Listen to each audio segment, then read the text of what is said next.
کہ آپ فلاں چیز پر ڈیمو دیں تو یقینی بات ہے کہ آپ وہاں پہ جو ہے نا اکثر وائٹ بورڈ جو ہے وہ لگا ہوا بھی ہوتا ہے۔ تو وائٹ بورڈ کا استعمال کرنے سے پہلے آپ کو کن چیزوں کو جو ہے وہ دیکھنا پڑتا ہے، یا آپ کے ذہن میں یہ چیزیں ہونا ضروری ہیں۔ سب سے پہلی چیز تو یہ ہے کہ ڈسٹر سے پہلے وائٹ بورڈ کو صاف کر لیں، اگر تو پہلے سے کچھ وہاں لکھا ہوا ہے۔ اگلی چیز جو ہے وہ ہے کہ بورڈ پر لکھتے وقت، یعنی اگر تو آپ کلاس میں ہیں، کلاس کے لیے بھی یہی ہے، اور پینل میں جب آپ ڈیمو دے رہے ہیں تو مکمل، یعنی آپ کی کمر جو ہے، یعنی پشت جو ہے وہ مکمل طور پہ پینل کی طرف نہیں ہونی چاہیے۔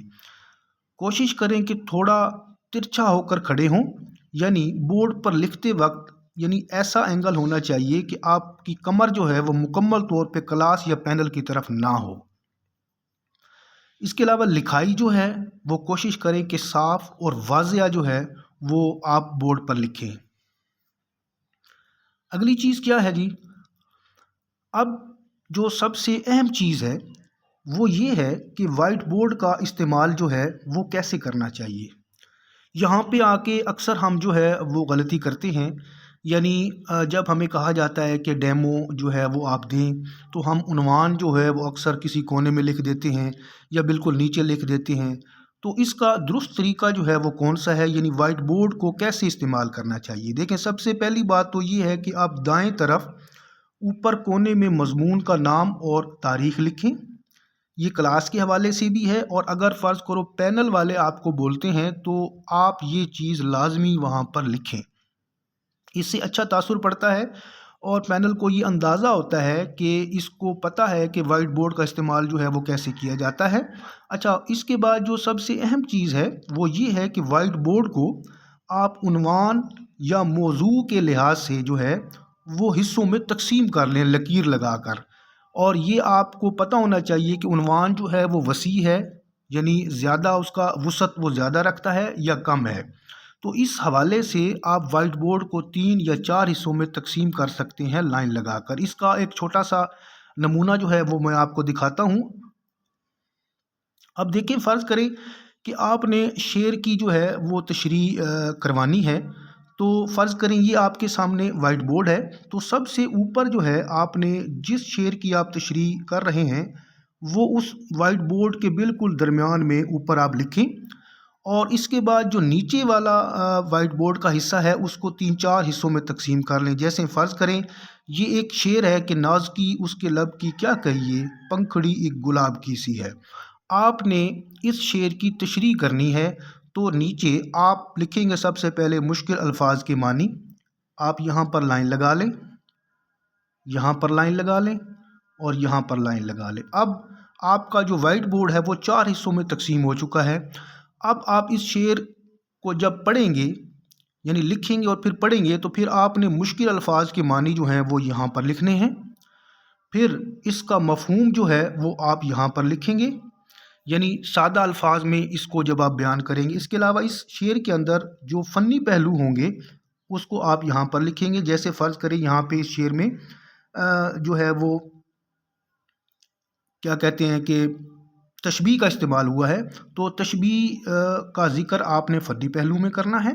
اس کے علاوہ جو اس کے فکری پہلو ہوں گے تو وہ آپ یہاں پر لکھیں گے۔ تو کوشش کریں کہ جو بھی آپ نے عنوان یا موضوع سلیکٹ کیا ہے تو اس کو مد نظر رکھتے ہوئے وائٹ بورڈ کے 3 یا 4 حصوں میں اس کو تقسیم کریں، اور پھر آہستہ آہستہ جو ہے یعنی اس میں آپ جو چیزیں ہیں جیسے مشکل الفاظ کے معنی، مفہوم، فنی پہلو یا پھر فکری پہلو، یعنی اس طریقے سے کریں، کیونکہ اس سے جو پینل پر تاثر پڑتا ہے، اور یہی ایک مہارت ہے، یہی ایک ٹیکنیک ہے جو کسی بھی ٹیچر کے لیے جو ہے انتہائی اہم جو ہے وہ ثابت ہو سکتی ہے۔ اچھا، اس کے علاوہ اگلی چیز کیا ہے؟ اگلی چیز جو ہے وہ ہے کہ عنوان یا موضوع سے نکلنے والے سوالات۔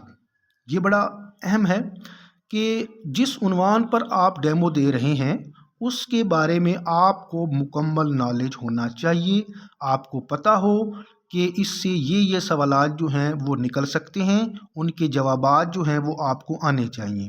اچھا، اگر فرض کریں آپ کو کسی سوال کا جواب نہیں آتا تو اس کا سیدھا سا اور سادہ سا طریقہ یہ ہے کہ آپ معذرت کر لیں، غلط جواب ہرگز وہاں نہ دیں اور پھر غلط جواب دے کر اس پہ بحث نہ کریں۔ تو یہ چیز جو ہے یہ اچھی کنسیڈر نہیں کی جاتی۔ اگلی چیز کیا ہے جی؟ اگلی چیز ہے کہ ڈیمو کے دوران میں باڈی لینگویج اور آواز، یہ چیز جو ہے انتہائی اہم ہوتی ہے۔ بعض لوگ ایسے ہوتے ہیں کہ وہ ڈیمو کے دوران بڑا تیز تیز بولتے ہیں، یا بعض ایسے ہوتے ہیں جو بالکل آہستہ آہستہ بول رہے ہوتے ہیں۔ تو ایک تو جو آپ کی رفتار ہے وہ درمیانی ہونی چاہیے، آواز جو ہے وہ زیادہ اونچی نہ ہو، یعنی شور وہ نہ پیدا ہو اس سے، اور نہ ہی بالکل مدھم ہو کہ سمجھنے والے کے لیے مشکل ہو جائے۔